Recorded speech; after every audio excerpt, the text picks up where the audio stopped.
kubaka mu mvune nyinshi amikoro ari nayo urugarurira ubuzima ntibatuza bakomeza kurutoneka bapfobya amateka baranayatobanga uratuza none ngo barutere ndabarahiye umutogoto w'imboga ni wotsa imbehe kwizunguza ku murizo n'ibituri nka hasi inkotanyi we urupfu uraruzi ubu si bwo wapfa bazatwumva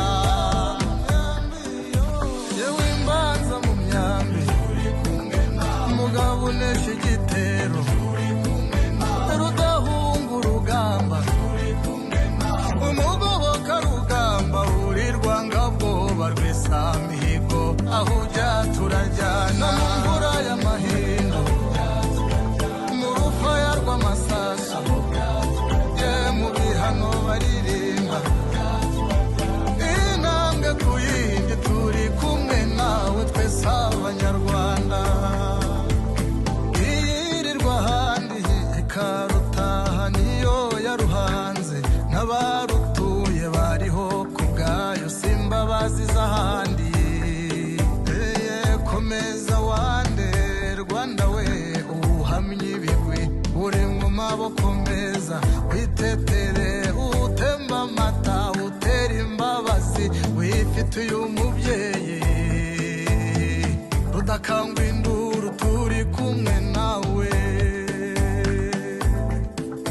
yewe imbanza mu myambi umugabo unesha igitero rudahunga urugamba umugoboka rugamba urirwa ngabwoba rw'isamihigo aho ujya turajyana mu mvura y'amahindu mu rufaya rw'amasasu ye mu bihano baririmba intambwe ku yindi turi kumwe nawe twese abanyarwanda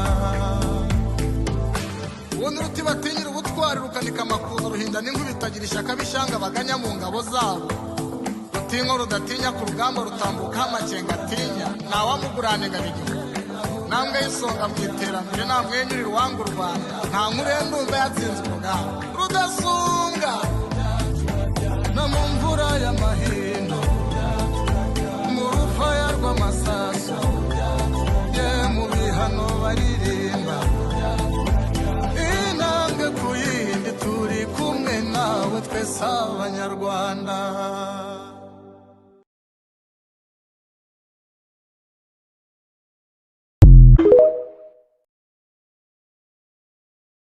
Let me tell you a story of a boy who fled his homeland only to return and rebuild it.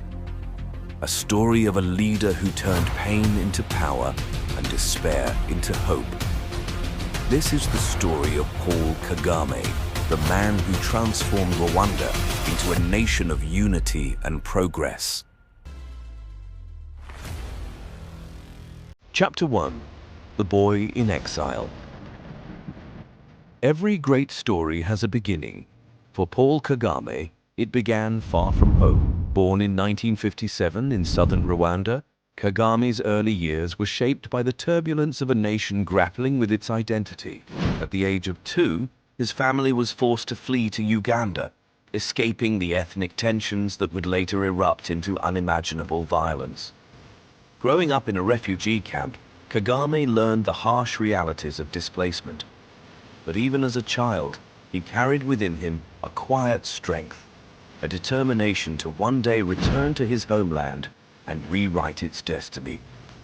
Little did he know that spark would one day ignite a revolution not of violence, but of visions, a revolution that would transform a broken nation into a beacon of hope. Chapter 2: The Soldier and the Strategist. Kagame's journey to leadership was forged in the fires of struggle. In the 1980s, he joined the Rwandan Patriotic Front, RPF, a rebel group determined to end the oppression of Rwandan refugees. His sharp mind and strategic brilliance quickly set him apart.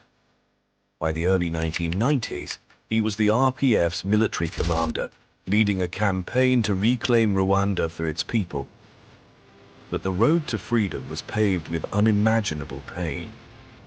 In 1994, the genocide against the Tutsi erupted, claiming nearly 1 million lives in just 100 days.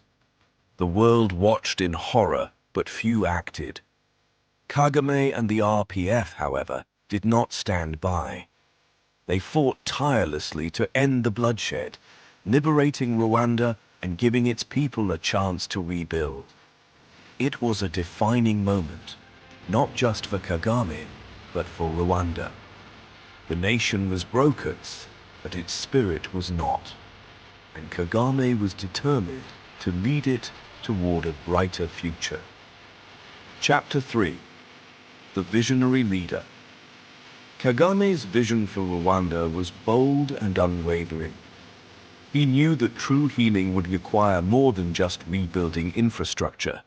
It would demand a transformation of hearts and minds. His first priority was unity. He launched initiatives to bring together a divided people, turning enemies into neighbors and hatred into hope.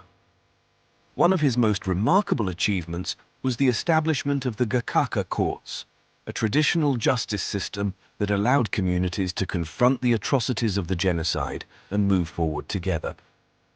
It was a risky move, but it worked.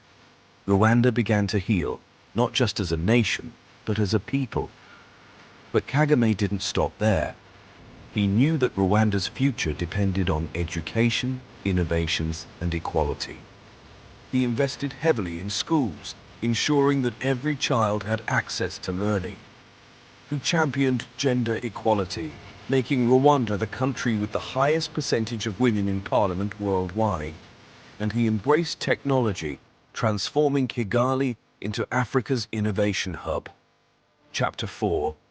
The Silicon Valley of Africa. Kagame didn't just want to rebuild Rwanda, he wanted to redefine it. He envisioned a nation that wasn't just surviving, but thriving. A nation that could compete on the global stage. And so, he turned Rwanda into a laboratory of innovation. Under his leadership, Kigali became known as the Silicon Valley of Africa. The city buzzed with tech startups, drone delivery systems, and cutting-edge infrastructure. Kagame's vision had turned Rwanda into a global leader in innovation, proving that even the smallest nations could achieve greatness. But perhaps the most remarkable part of this transformation was the people. Kagame inspired Rwandans to believe in themselves, to see beyond their scars, and to embrace a shared identity. His famous words, "We must unite, we must rebuild, and we must move forward," became the mantra of a nation determined to rise. Chapter 5. A Legacy for the World. Paul Kagame's impact extends far beyond Rwanda's borders. On the global stage, he has shown the world that even the smallest nations can achieve greatness when led by vision and integrity. His story is not just about Rwanda. It's about proving that no challenge is too great, no obstacle too insurmountable.